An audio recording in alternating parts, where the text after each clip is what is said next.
magnificent Earth humans, and all you other wonderful beings throughout the universe, listening to our multi-dimensional broadcast here on Super Woo Radio, episode number 37.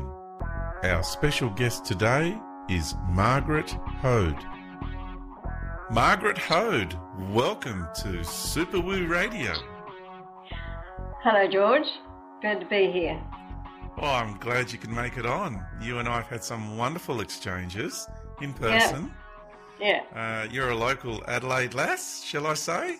Absolutely. A bit past being a lass. I've been here a long time. Yeah, I was just having a go. I've learned a lot in that time.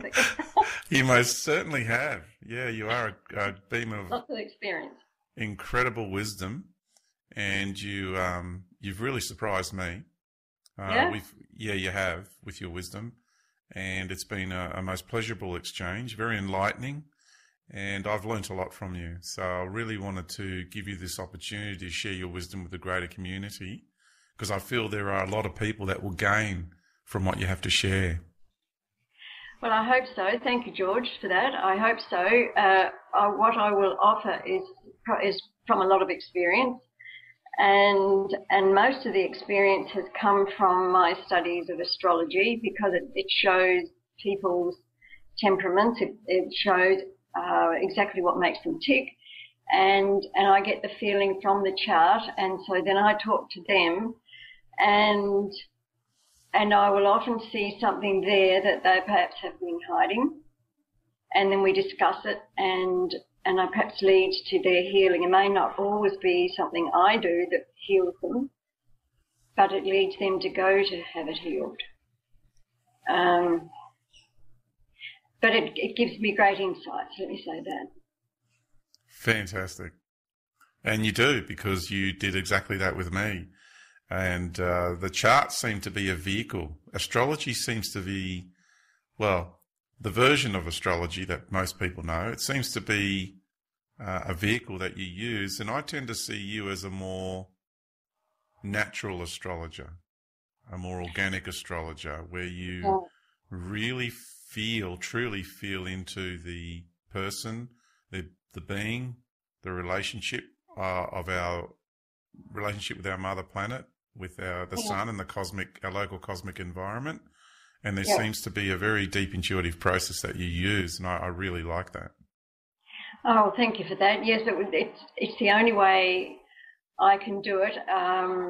Some astrologers or some astrology does it purely mentally, but mine is a soul thing, and I feel for them, and I'm feeling what they, through the charts, through the where the planets relate to one another, I feel what they're feeling, and therefore they get a confidence because they know that I'm just not parroting something. Yeah, exactly. You didn't parrot. Yeah, there's no way you could have parroted what you shared with me. You dissected me from the inside out. It was absolutely sensational. I work from the inside. I work from the soul, and the people and people's souls remember from depending on people's beliefs, whether they do believe that we do reincarnate or not, but the soul does remember, and the soul brings with it to a newborn child past experiences, and so that child is born with a need to expand and learn and change. This is how I see it anyway. And it takes them into situations so as they can then learn about themselves. And I have a very strong feeling that mental health and emotional well-being is pretty much based on all of that stuff. The feeling of knowing who you are inside your heart and your soul. Yes. So as you can then project that and attract experiences back. Yeah. Yeah. And so as a result of that, which you just mentioned, there seems to be an area that you want to cover because there's some pretty important issues around women's health. Yes. And what's happening to the world of woman, which you obviously have very deep insight into. And I know that there's many women listening to this this broadcast. And, being on a planetary female being, even as men, for us to really listen and understand what's happening in the world of woman, it relates to us because it has an effect on the feminine aspect of our beingness as well. Yes. So we're not separate from what you're about to share as men. We're actually a part of it. So I'm just saying that because there'll be, listeners of men who might think, oh, you're going to talk about women, I'll just switch off. No, it's actually very important to listen to what is about to be shared because it's very important information. Oh, well, that's good. Yes, that's exactly right. And I want to talk to men and about men as well, because men have a femininity inside of them as well. Yes. And they have a sensitivity, and our general culture has been that men have to be tough and they have to be accountable, and sometimes their sensitivities are not addressed for fear of their being judged in some way as being too sensitive. But the paradox is that women are looking for it anyway. Yeah. And women are fairly strong creatures in themselves, in that they can cope with their lives and they can cope with what they're doing, but they have, like everybody, male or female, they have a need to share it and to be trusted and trusting. When that sort of thing is not open up, it takes us to all sorts of other issues.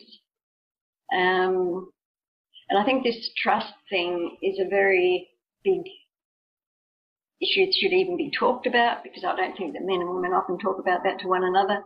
They wait to fall in love or get sexually aroused or something like that, and that is their way of expressing their feeling, but that still needs to be talked about as well. Yeah. It's a very good point that you make. Yeah. I think I don't, because I don't know as much about men as I do about women, but but I know women do a lot of thinking around that subject, and sometimes they can actually, it grows to a bigger proportion than it should because it is not expressed and get the masculine viewpoint. Yes. So, yeah, that's part of my issue. And one of the books I read, and in my sort of learning part of it, goes back to like 1500s or something, where women were very attached to the land and they lived off of the things they could grow, and they had children, and there used to be, as a broadly speaking thing, a man who just came around. He was out there being the hunter and gatherer, Yes. And he came in, and he would come and see her. She would be very much in control of her domain, and he would come in as the male, and they would have children. And for a long time, apparently, he had no idea that those children were his or of his making. And so he would go away, and she would have the children. She would look after and pick all the berries and make food and all that sort of thing. But then once that a man realised that, he then started to want to own land and wanted to then be in some kind of control of what his children were doing. So it's been an evolutionary thing, and so the growth has been enormous. And from the time I was born at 31, women weren't. Back then, I don't think women weren't given the opportunity to express how much thinking there was, or how much they saw things outside of just housework and having babies. Yeah. So there's been an evolutionary journey, and now it's reached a point where women, of course, they are as powerful out in the business world as they are at home, and they put their special touch to it, and men are respecting them more. Yeah, I was going to say, does it feel? Well, it does feel like it, and it does look like it to me, that the female side of life seems to be coming back out of its suppression and becoming more prominent, and almost stepping back into its place of position of command and authority might not be the right word, but it is, but it's not. It's an authority, but it's not an authority. It's ability. Pardon? Maybe it's just an ability they have, and they use it. Yeah, but there's also a rightful place, because the planet is a feminine being. There is also a certain level of authority, you could say, and a position of command that a woman does have. But it also comes to responsibility as well. There's a great deal of responsibility, because the female energy in this world is the energy that's facilitating this reality. And that's why the female energy is more the facilitator energy. It holds the space. Yeah. Whereas the male energy is more that active fire ingredient that goes into that space and is the active component and the catalyst for action. Yes. Yes. And that's how the two work in harmony together. But what's happened is there's been a distortion of the feminine and a great suppression of the feminine. And at the same token, there's been a complete distortion of the masculine. Men have forgotten how to be men. It's taken me quite some time to understand how to be a man. And I'm still a work in progress, obviously. But there's just so many men that I meet, and I look out to the world and I look around. Men have forgotten how to be men. We've been totally decimated. It's almost gone to the opposite end of the balance is out again. Both sexes have been totally assaulted in this area by a force that wants to control, this whole planetary reality. So because the male is the more outwardly energy of expression, that's why we have the seen patriarchal control systems on the planet. There also seems to be a more hidden feminine, control system going on too. And so both men and women need to come to terms with the energies that we're both embodying and processing, and the distorted energies that we both embody and emanate, and start understanding what it actually means to be a woman once again, to start understanding what it means to be a man once again, so we can actually get back to that synchronistic and harmonic way of life that we once had together. Yeah. So how do you see a pattern? Do you see what's leading that? Yeah.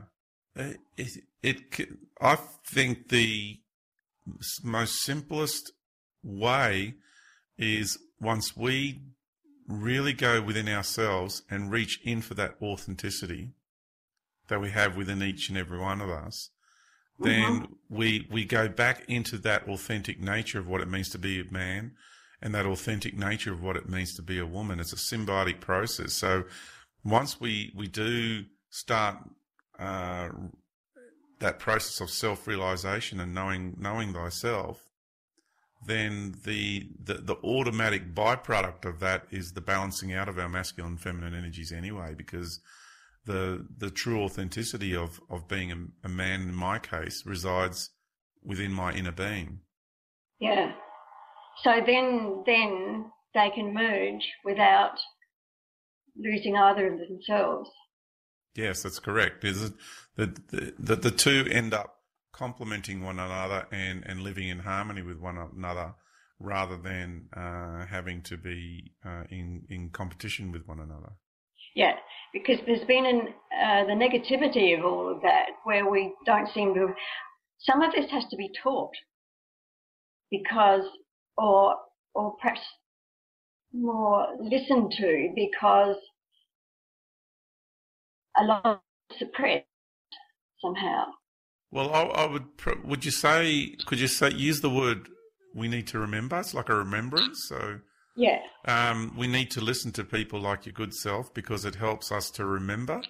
Well, because I don't think we need to, you could say we need to relearn, but we already have the knowledge of what it means to be a man and what it means to be a woman deep within us. So we need to go back into that place to bring it out. Well, then, has that been, as I remember, there's been such a fighting, or such a women seem to have needed to say so much about not only what they feel, because they do feel, but men seems to have discounted what women feel as somehow not necessary. Mm. I mean, you're fairly young by those standards, but that is the sort of thing I experienced, because I was a woman. Maybe my intelligence wasn't recognised, and my feelings weren't recognised, because as long as I was having babies and supplying the food and bringing up the children, I felt there was a lot of my there was something inside of me that wasn't being recognised. Yeah. And I think that having the children gave me the opportunity to use that information. So I've sort of brought up four very strong-minded and outspoken women. Yeah. But they are happy. They're happier, but they still have things to deal with as well. There's still an area there, George, where we don't actually express ourselves from that memory that you talk about. Is that because we're too frightened to express ourselves just from that deep, authentic space, to be totally honest with people? Yeah, I think that's right, because I think that's part of it. But the fact is that if we don't, that is the beginnings of health problems in the body, inside. Oh, it's the beginnings of many problems, emotional, and you're right, it's direct linked to the health issues, because that's an energetic charge inside the body that is building and building, and the tension is there, and it's not being processed, it's not being transcended and transformed and metamorphosized. So that energetic charge then is the energetic environment for dis-ease, because it is an energetic dis-ease in the body. So the energetic environment is then there facilitating the physical environment.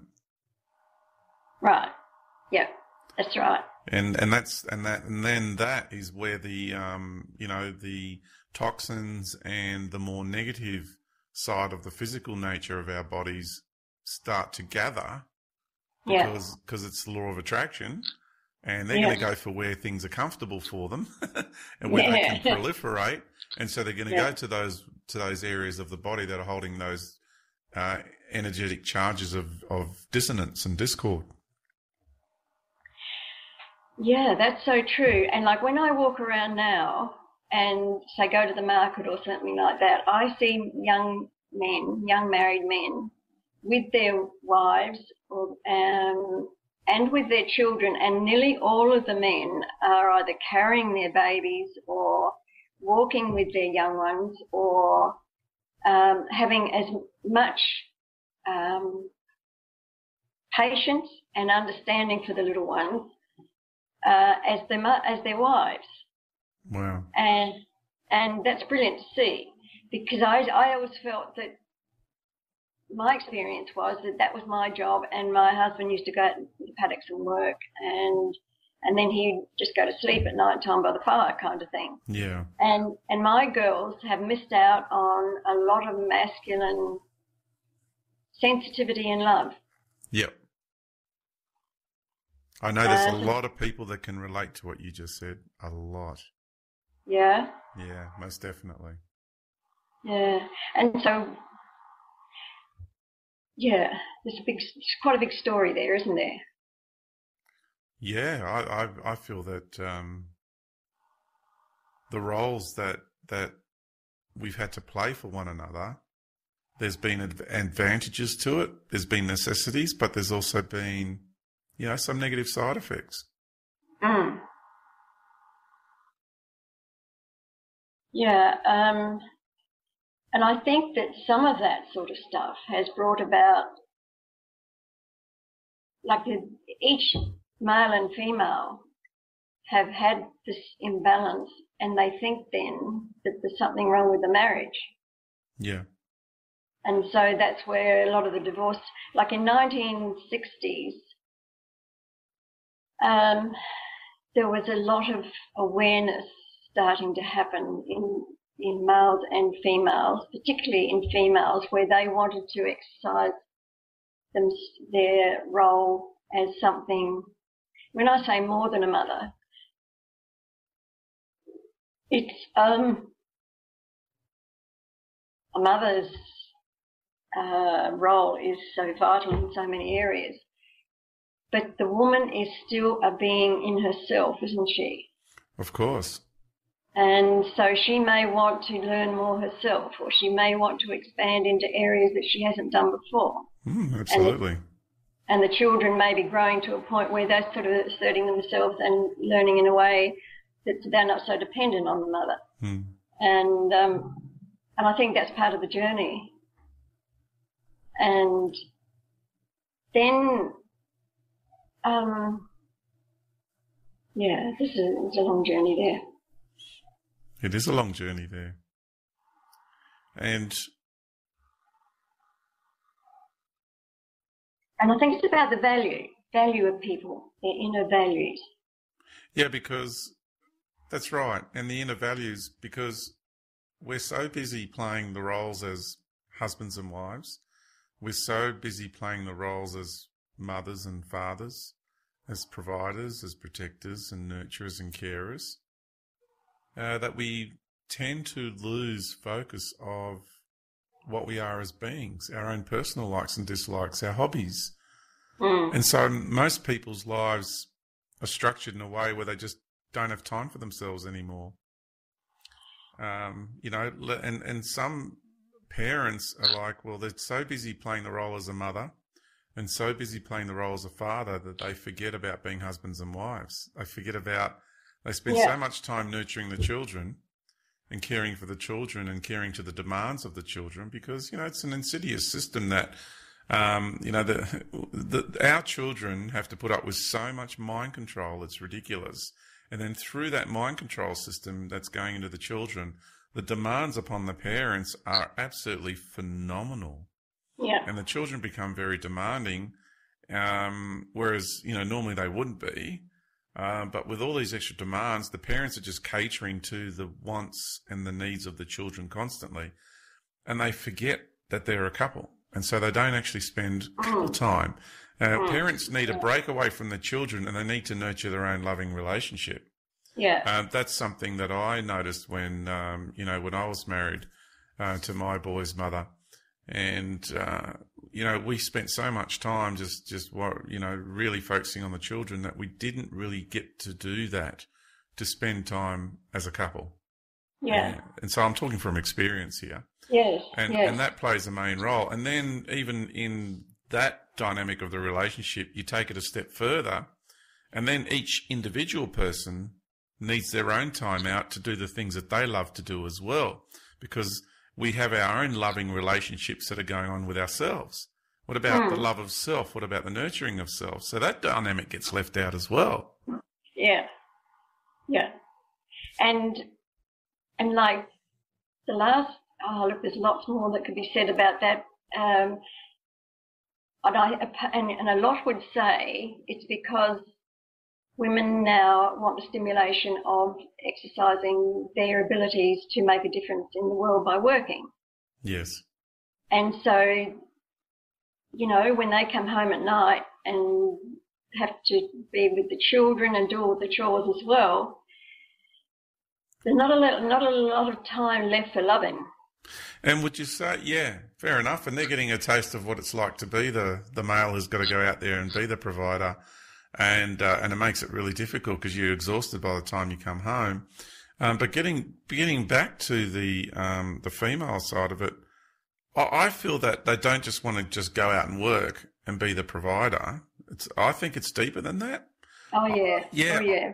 I think it's actually they want to break the imprisoning framework of dependency by being completely dependent upon the provider, the male provider, for them to have the things that they need to do, to buy the food, to buy themselves clothes, to actually get by in this world, the way it's structured today.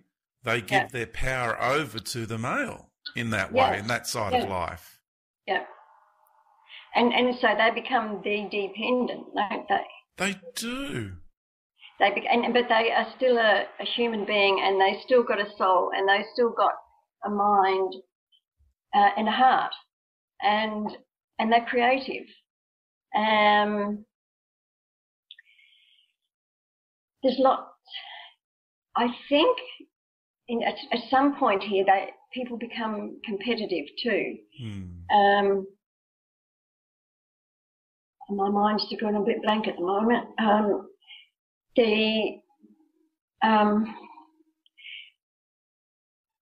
woman she's more than a baby maker.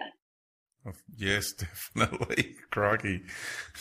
That is the issue that comes through with me such a lot, that you supply the children and you look after the children, and that's an enormous task, but it doesn't leave the mother. She is an individual too. And I know that when my first marriage broke up, before that, I bred horses and I loved horses, and the children and I competed, and that was a very, I guess it was an expression from me of creativity. Yes. And it was something we could do because we were on the farm, we could do all of that sort of thing, but there still came a time when the male was still happy going out and working on his farm and providing, because that's what men like to do anyway, is to do the providing thing. And so my mind was wanting more. I had my children to bring up and stimulate. But that, like you said before, you are still an identity in yourself, aren't you? Yes. And I think it's about that time that my marriage broke up and I started to study astrology. Yes. And so what the astrology told me was gave me an insight into who I was. Whereas before I felt as if I was just at everybody else's beck and call, basically. And that taught me that I had to lose a lot before I got to that stage. But that was heaven sent opportunity to understand everything that was happening. And by working with other people, it gave me, it's like the universe says, hang on a sec, you've just got to go through all this stuff first. You've got to find out who you are, what you've got to offer, what you want more, and then we will offer you something else. Yes, I agree with that. Yeah. If we don't have that foundation of knowing thyself to actually function from, then who's driving your bus? Yeah. And that's where the resentment and stuff can come in. Resentment towards what? Resentment towards having not found yourself. Yeah. Like you feel like, I think I went through a period of that where like I wasn't being challenged enough. But once I started to study the astrology, well, that gave me a lot of insights into that sort of thing and brought a lot of interesting people into my life. And then I found out there are a lot of people out there who don't understand themselves and don't really know what makes them tick on a very deep soul level. And so that, for me, gave me a new challenge. And the feedback I got from the people I worked with was even better because they were happy. Yeah. And one of the things that I've discovered quite a lot, and it's talked about a lot now, is abuse. And what I found was a lot of the women didn't talk up. They felt as if they weren't getting enough satisfaction out of the sexual side of life, or the male may just wanted it for his satisfaction and maybe not consider her. And then that's when a resentment starts. Yep. And that's when she doesn't have a voice quite often, and quite often they're ashamed of it, that they don't deserve it. And with one particular lady, I can remember when I pointed it out to her in a chart, she was absolutely amazed and had never talked to anybody about it, and became a great friend. And eventually she did have to have some other medical intervention as well, but she was a happier lady. Fantastic. Because she spoke about it, you know. Yeah. So that's one of the areas people come to you to reread astrology from a soul perspective to find out why they're unhappy and stuff like that. And a lot of people just don't know. Yeah. But so you're able to have those deeper insights into what's actually, oh yes, helping to facilitate a lot of that discord in their lives. Yeah, and most of those people, like this lady in particular, she didn't want her marriage to break up. They had a happy time together, doing the things that they did in interest, but that was creating a problem. Yes. So once that was sorted out from that level, she was able to talk about it and get it. They were happy to stay together.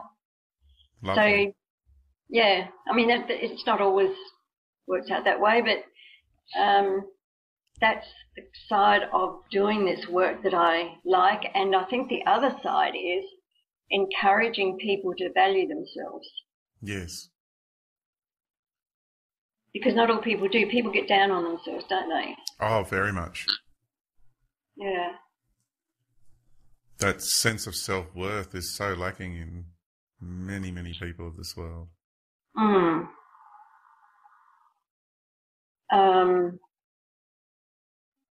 And like you were talking about the world generally today, it's just, I'm trying to think exactly how many years it is since the Second World War. which was, what year was that? That was 39 to 40 something. So how many years ago is that? It's about 39 to 45, if I remember rightly. That's right. Yeah. So it's the energy then is being duplicated now. Oh, is that right? Yeah, very similarly. And it's like it's forcing a power to make people grow. It's making people be responsible for themselves, and to be totally contained in themselves, but at the same time being open and prepared to new ways, new ideas, and enlightenment. And it all creates a issue that comes from an emotional wound that one carries. Everybody carries an emotional wound of some sort, and it's also the thing that they can heal themselves with.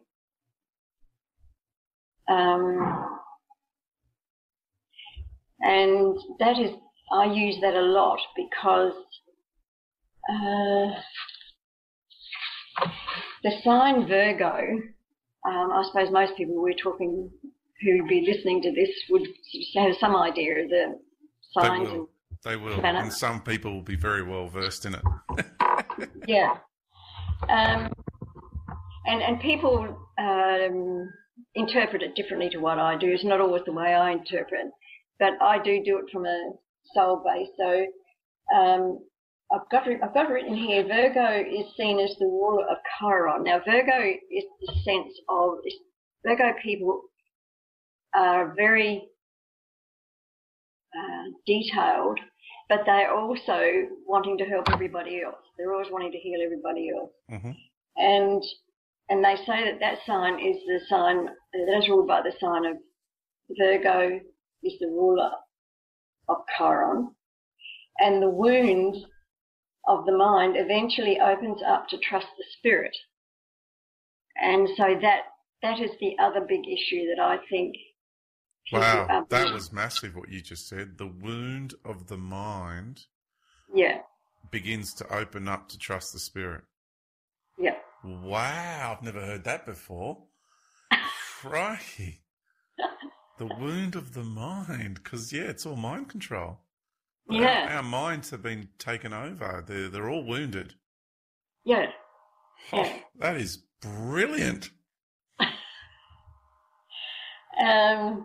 We are led to believe that it's all up to us and that we've got to get out there and make things work for us, and that's what the mind says. But the emotions and the feelings inside are the things that suffer from it, and that is actually a connection to the spirit that has to be allowed. Can you elaborate on that a little bit more? So the mind, let's just go back over that. So the mind tells us that we must go out there and make things. Is this kind of like the part of us that needs to force the issue? Is that the kind of angle? Like, there's a plan. I get it mostly from men. There is a plan, and you've got to do this and this and this to make it work. And like if you go into an office where there is like a bank or something like that, it's all figures, and if you spend this much, you've got that much left, and so it's all very structured. Yep. And then if you're in a bank and somebody comes in and they've been doing a very good job on their farm, but now, say, milking or dairy or something like that, the farm management is going to be undermined because someone has decided that milk's not good for the baby or something like that. Mm-hmm. And so they're faced with the fact, what do I do? And what do I do is physical. It's the mind-driven thing. I've got to plan this. I've got to make this happen, and I've got to make it work now. And often, nearly always, they come up against a dead end where the bank won't help them. They can't change the circumstances. And what happens? They've just got to sit back and wait, and the mind has got to stop working And the feelings and the spirit inside is asking them to just relax and wait for the answer to come. Right. So the big word up in lights for me right there in what you just said was trust. Yeah, yeah. To trust one's own spirit and one's own journey. And one's own place in society, in the whole big... In the world. Because I'm exactly in that position that you just spoke of, and that's what I'm really doing. I'm really trusting in my my path, in my journey. Yeah. Wow. And where are you at with that? Is it working, or? I'm beginning to do the things that I need to do, as in, like relocate and things like that. And I'm trusting, that where I'm going to go is the appropriate place. I don't know the detail. I don't know what the outcome is going to be. I'm just along for the ride at the moment, because I'm trusting my greater being. I'm trusting.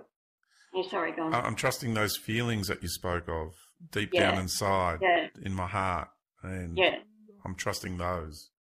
Yeah, and you have to. You have to, because out of it is going to come an answer from spirit. Mm. And like right at the moment, and for like I suppose last 2 years, the transiting planet Saturn, which is the physical edge of what we know, we get an idea, we go out and we use that idea to build, like whatever your skill is, whether it's to build fences or gardening or go and work in an office. The boundary of our thinking is that we've got to go and physically go out and work so as we earn money.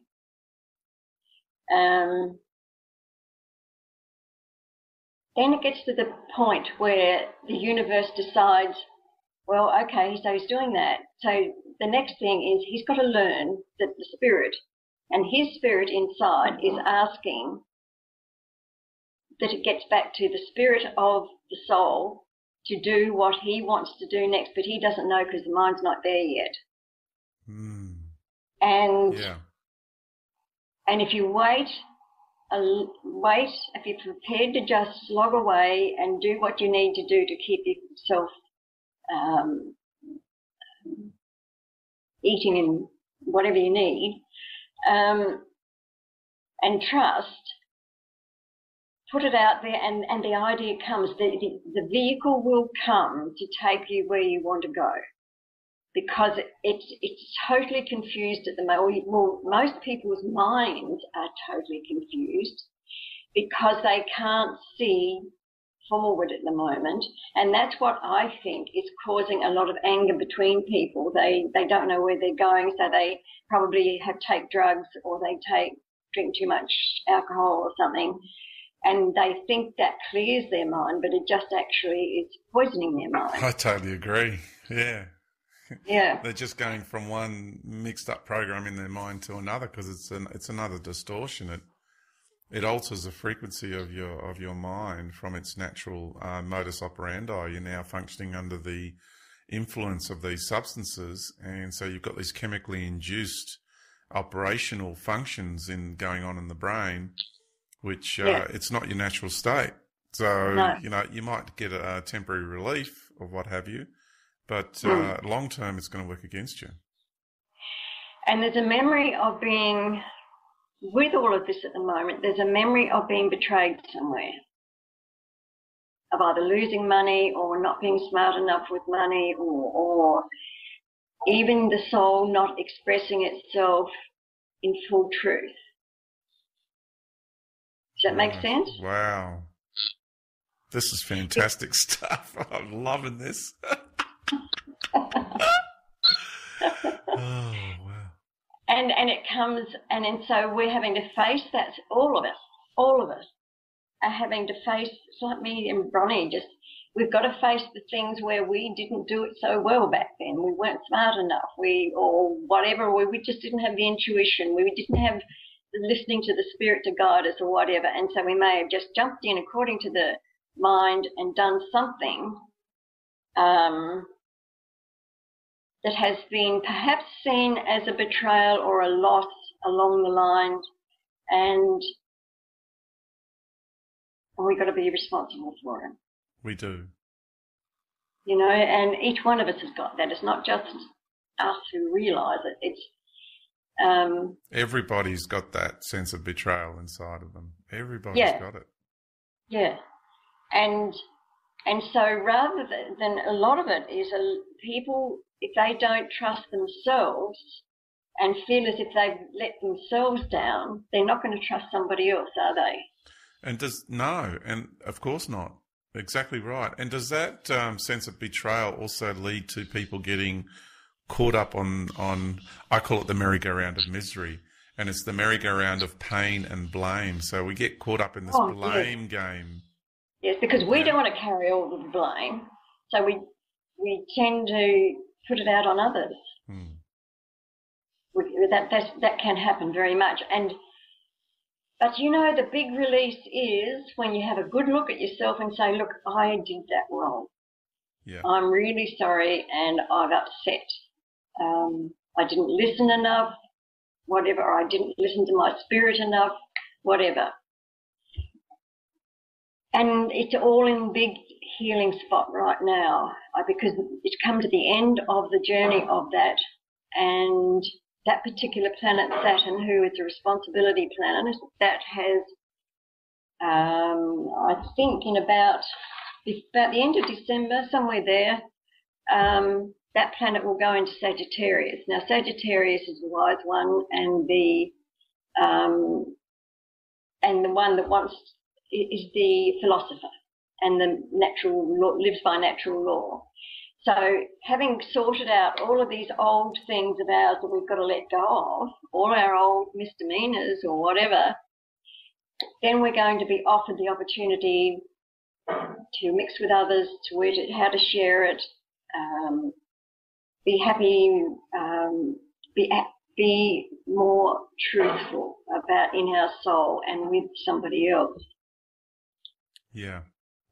And interestingly enough, the energy is very, very challenging. It is extremely challenging at the moment, and we're all suffering. I think quite a lot. everybody who's listening can relate to that. And you know, the people I'm speaking to also in my private sessions that I have with them, and a common theme with my friends and family as well. It really is. There's a lot of difficult challenges at the moment. And for me, you know, the framework of the life, the model, the framework of life that I present, we're going further into compression. So there is going to be an intensification of everything we experience. What do you mean by going to compression? Well, it's the model that I present is about this. I call it the road to compression, and it's to do with fractalization. So a fractal is different to a fraction. A fraction is a part of, or a piece of, or an aspect of, whereas a fractal is the whole expressing itself in a more condensed form. Okay, yeah, got it. Yeah. So you could say a seed is a fractal of a tree. Right, yes. Well, so that makes a lot of sense, because it's okay for me to talk now? Absolutely. You got more to talk? Absolutely. I talk about the planet Neptune, and like I talk about that's the spiritual planet. It's in a spiritual sign, and it's the stuff that I talked about before, that people are doing everything to excess, and they're escaping, and they don't want to face the reality, and they drink and they take drugs and all that sort of thing to expand their mind. They are afraid because it feels like there is no reality at the moment. But what is happening is that spirit is working in them. And the spirit, once again, is like the 3 or 4 words that I always put with this Neptune energy.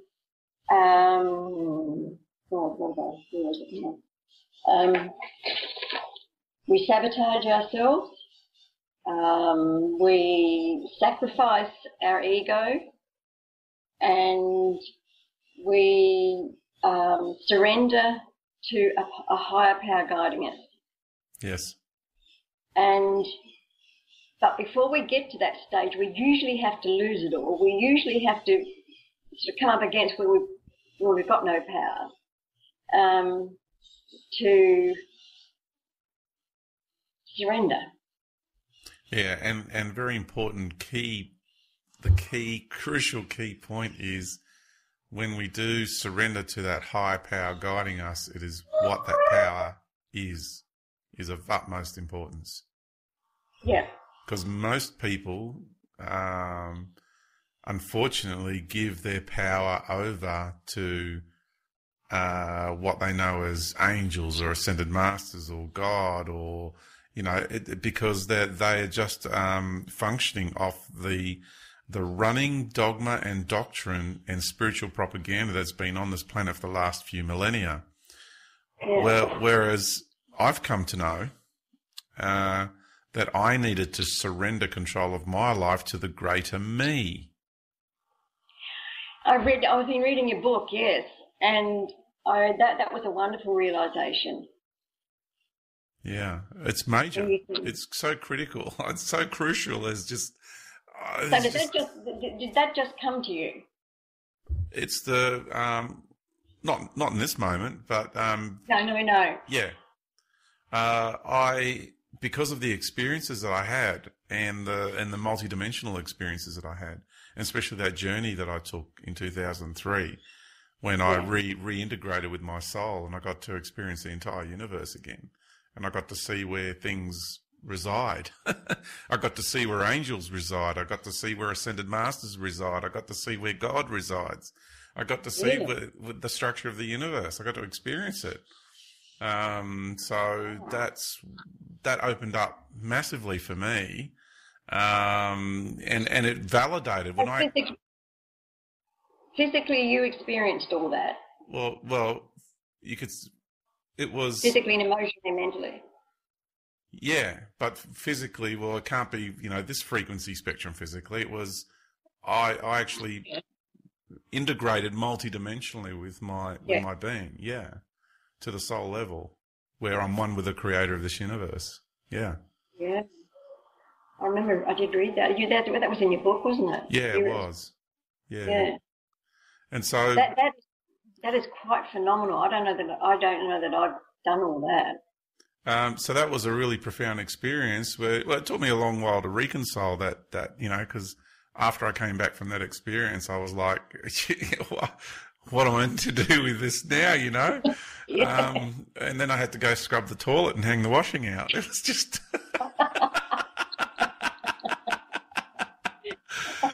I was walking around as stupid for days, and it took me quite a few years to reconcile with it. And then I realized that I had to do something with it. I had that experience for a reason. And that's when I started, really sharing my knowledge and wisdom. And so getting back to that really crucial and critical part is surrendering control of our lives to the greater aspects of us, that part of us that made that decision to incarnate. Oh, that is so profound. Yeah, it is.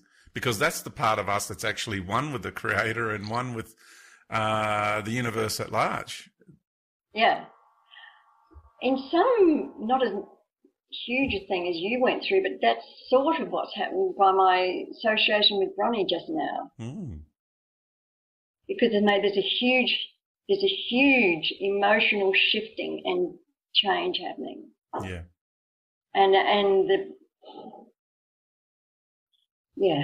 Just hearing you talk about that gives me a lot of insight into that. Yes. Wonderful. It's a bit of noise in the background there. Oh, somebody's... Just excuse me a minute. Yep.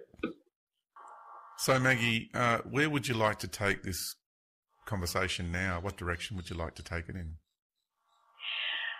I would like to talk to you more about being guided like that, or allowing yourself to be guided, because I spoke a bit earlier about the time when the war was, and there's all this anger and fighting going on in Sydney and a lot of things like that. And there has got to be a relinquishing of all this ego stuff that makes people do that. And the energy is very confronting. It's confronting in asking people to be themselves, to do the things that we're talking about. Yes.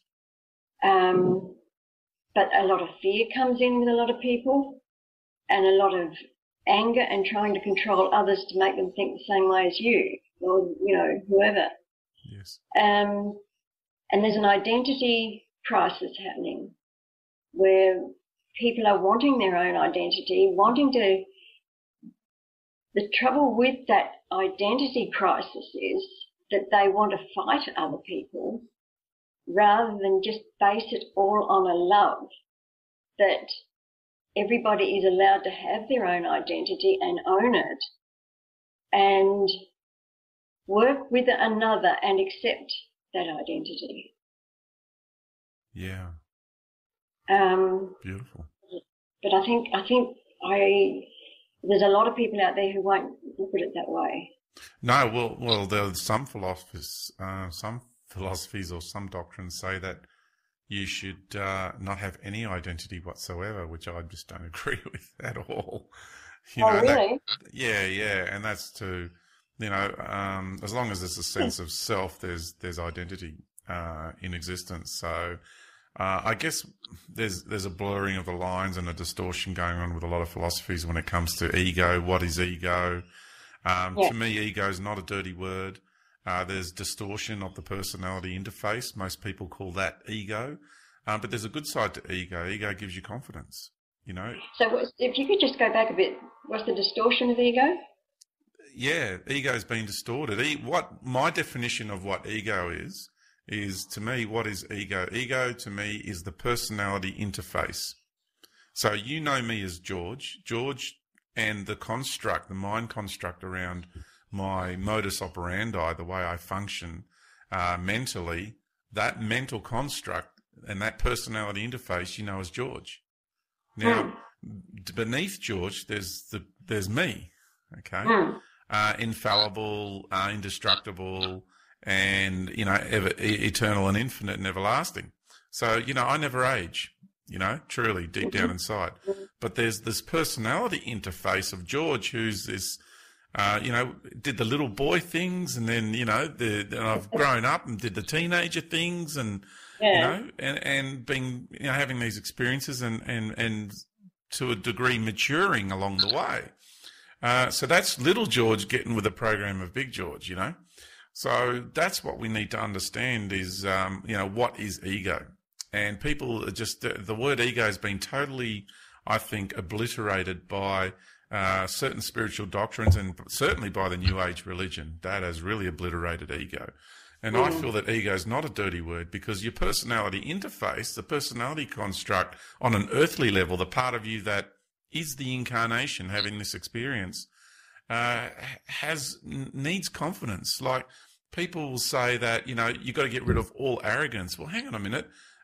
Everything is dualistic. So there's actually a healthy level of arrogance one requires.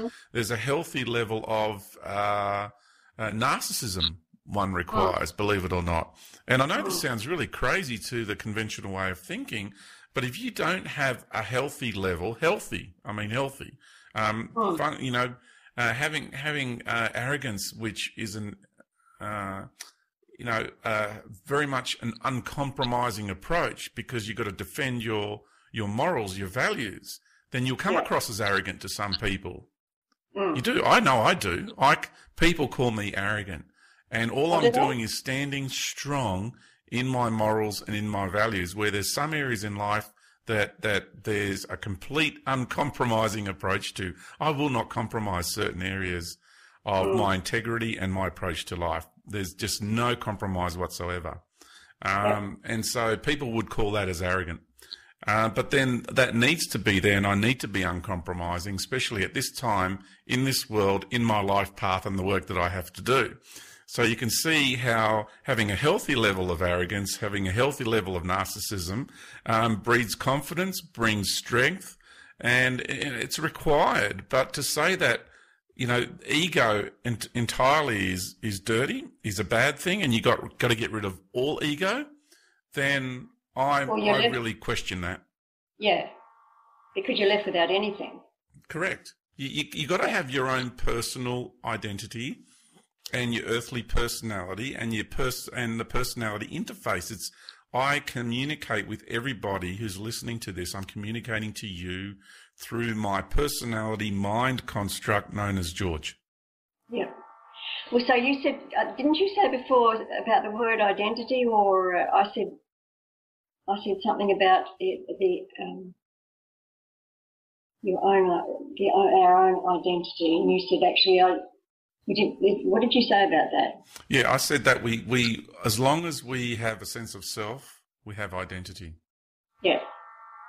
Yeah, well, I think that's absolutely true, and that's what we're being asked to do now, right here and now, according to the planets. As long as we can stay spiritually aware, but the fact is that the process of transforming transforming the soul to connect with the universe and connect with the spirit is sometimes gets lost. The whole thing, the identity gets lost because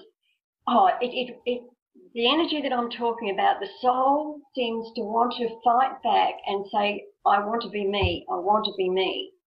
And yeah, the soul is the point of origin of our existence in this universe, as far as I'm concerned. Yeah. It's the highest aspect of me. A lot of people think that soul is much lower down. A lot of people categorize soul as something much lower down. For me, it's the aspect of me that's one with the Creator. In fact, I actually see that consciousness is a projection from soul, and spirit is a projection from soul. So for me, soul is the point of origin, and there's aspects of our spirit. I call it the traveling spirit that I interchange with what people call soul. So for me, the next level up, that part of me that's non-physical, that moves around in realities and projects me into different realities, for me, that's the traveling spirit. Well, the process that's going on at the moment is asking that of people. Asking what of people? To define and stick with their soul, because they're being challenged from every area. Everybody's soul is different, and everybody's challenging everybody else. You've got to stay within yourself, and I always say to the higher spirit, or the oversoul, you could call it. So for me, soul is home. Soul is the point of origin. Absolutely. Yeah. And that's how you feel the same way about soul? Yes, okay. Yes, absolutely. Okay. It's the only thing that we bring from lifetime to lifetime. Yes. Yeah. And I think nearly all my work is on that principle with people when they come, and people get lost in that area because somebody else's soul is different to our soul. Yes. And I think where the conflict is that somebody else wants to make their soul the same as our soul. Mm. And maybe that's what happens in marriages too. And that's spawned out of the spiritual doctrines, which I call collectivism. Right. They talk about oneness, but really what they're creating are these collective hive minds. Collective hive minds. Right. like a bee colony or an ant colony. Oh, I see. Right. Yeah, where people have to let go of all their ego, let go of all their identity and surrender to a higher authority, not their own, but a higher authority. And then they live in this communal type of where everything is one and everything is all harmonious and blissful and beautiful. Yeah. And that's what's being sold to the human race as the way we should be. But that is being sold to the human race by these entities that specialize in creating collective hive mind realities. Yes, I'm just digesting all that. Yeah. Yeah, and that's the big confusion that's going on in people's minds, because the doctrine says one thing, but then, you know, they in their minds they don't know anything else. But then there's this dissonance going on because in their hearts they're feeling something else. You know, so they feel like something's not quite right, but they just don't know anything else in their minds. Yeah, they haven't gone that far or that deep. That's right. And they've not studied anything like that. Well, it's not just studying. It's not so much studying it. Like studying yourself or feelings. Yeah, it's like receding back into oneself. They haven't gone beneath the current understanding of... Yes, you know, because people get taught about chakras, for example, and they get told that the kundalini in the spine is the primal life force and things like that, and it's not. But they get told that it is, and I'm one of the few people that are standing up and saying, no, chakras are a technology. They're actually an overlay. The kundalini, also known as spirit fire in Freemasonry, also known as the Holy Ghost in Christendom, is an energy that is replicating the natural life force of your tree of life, which is your spinal, you know, central nervous system. So there's more going on than people realize, and we need to go beneath all these doctrines, go deeper than the chakra system, go deeper than the kundalini, go deeper into oneself, and then you have that point of reference of that soul and home and authenticity. And then you get to see all these outer layers, which are the layers of kundalini, chakras, and all these other imposed doctrines onto our human physiology. But the problem is people have been brainwashed with all the spiritual doctrine to think that all these other technologies and energetic systems are actually the path to enlightenment. And there's a great deception going on in this world. Oh, that's just music to my ears. Absolute music to my ears. Oh my gosh. Because our true heart soul essence resides deeper beneath all those other energetic systems. Oh yeah. And I can just put it into one word. It ends up like I can only say it's all what you feel. Yes. You know, this all comes into one. I don't even know how to explain it, really. It's difficult to put into words. It really is. Oh, wow, that's one of my greatest challenges, is to put what I experience into words. Isn't that so? Oh, my goodness. Well, we're facing, as far as the energy, I know that we set out to talk about, those words are the full picture of it. And really, we don't have to do anything but other than just tune in. Yeah, just relax into ourselves. Absolutely. It's quite simple. Isn't it so simple at the end of it all? That's when I see ego come into play, when people want to be better than or expect someone else to be something other than themselves. Yes. I get expectations imposed upon me regularly. I bet. Yeah. I still have my flaws. I still have, my likes and dislikes and what have you. I make mistakes. Can't believe that. Good on you. I got my male egos. Oh, come on. You know, I've got an ethnic background and I'm a Leo. You know, I've got it That's all. right. I've got it all going for me. I keep reminding myself of that. Oh dear, oh dear. Well, getting now about this lady, these are the thing that I set out to do this discussion for, about women and I suppose and the breast cancer thing. I believe that women have huge resentment. Some do. A lot of them resentment about whatever's going on inside of them that creates this.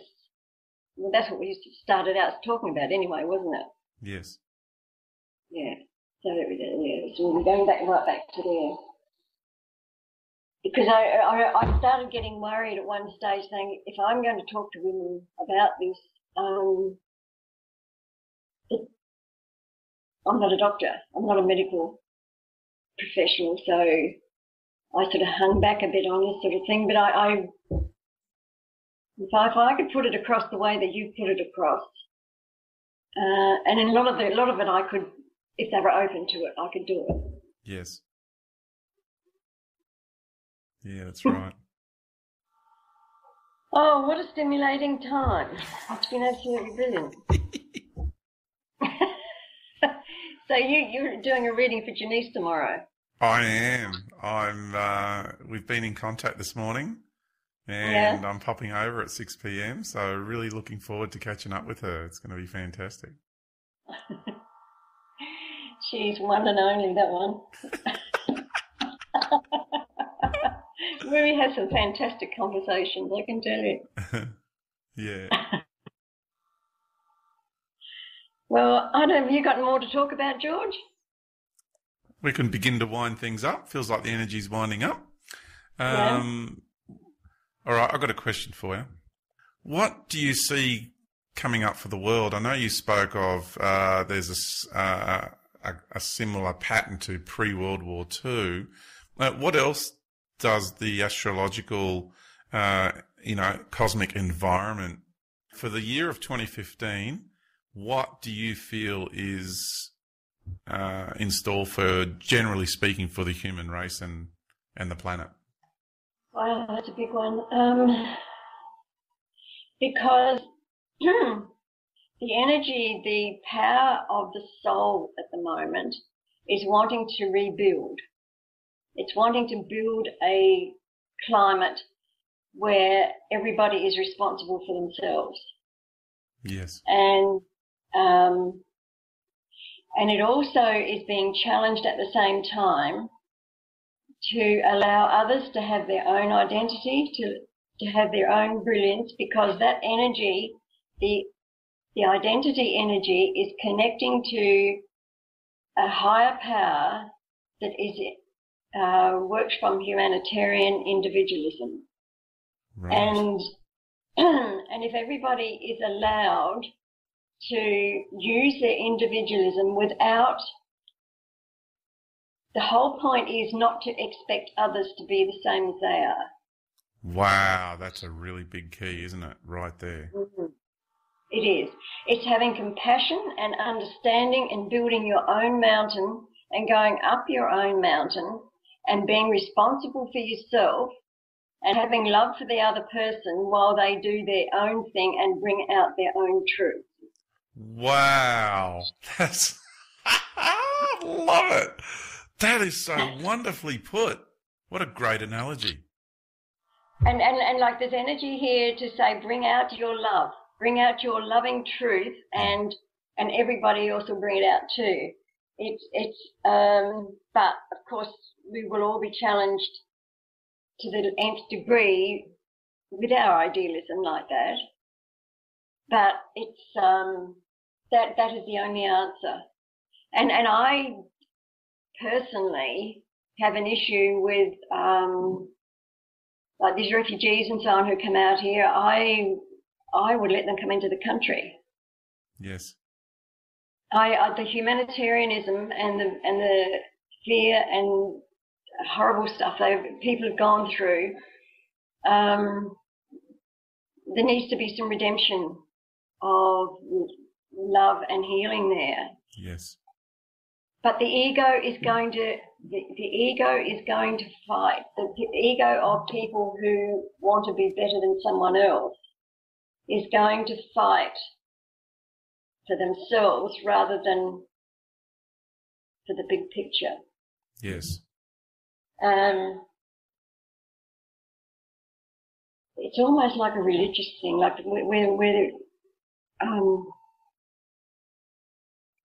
where the spirit just has to trust. The spirit just has to trust that it will. If everybody offered that in amongst all of their own identity and stuff that we've just talked about, people would relax. Yeah. And accept. But I think I don't know. I think that's pretty.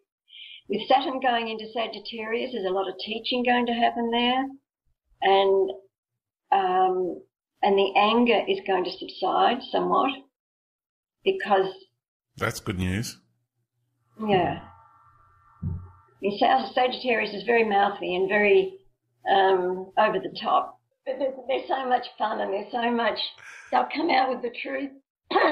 They will come out with the truth. Wherever we've got Sagittarius in our chart, we come out with the truth and it's full on. Wow. Regardless. Yeah. Well, that's what I'm in. I mean, I've been living that mode for a while. I've been, I'm out there speaking my truth. Oh, look, the truth. Your expansion and the truth that's coming with it is huge at the moment.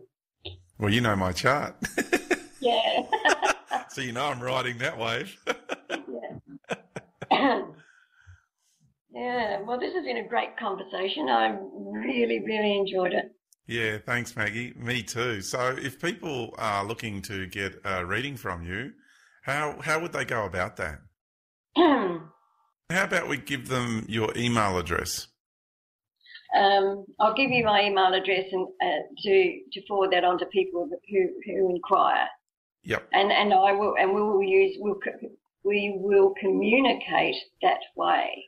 That's great, because then that's the way you could set up, communicate with people and set things up so you can do your readings. That's just wonderful. I mean, I think you might have better ideas of what I should do than I do, because I'm not good at organisation. I'm only good at what I do.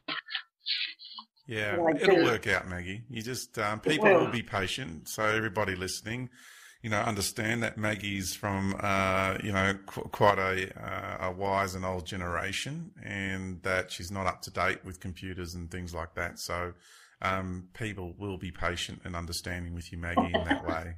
They will. Right. Yeah, we understand. We've all got parents and grandparents who don't understand computers and all the technology side of things. I use them because I need to, and they're brilliant. But having just changed this plan, I'm finding it particularly difficult at the moment. It will get better. Yeah, and like I said, people will be understanding and patient. No dramas there. They're good people. Yeah, really good people. Fabulous.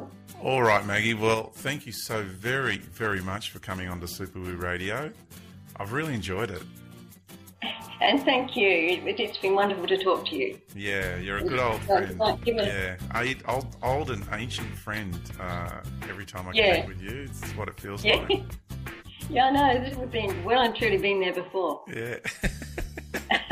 Good stuff. All right. Well, you keep shining your magnificent and beautiful light in this world.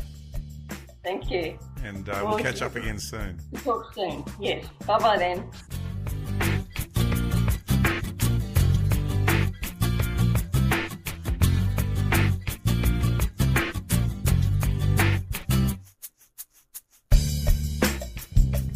For information on upcoming episodes, go to superwooradio.com.au. A big thank you goes to all our crew behind the scenes who help make Super Woo Radio possible. And of course, we want to thank you for choosing to listen to Superwoo Radio.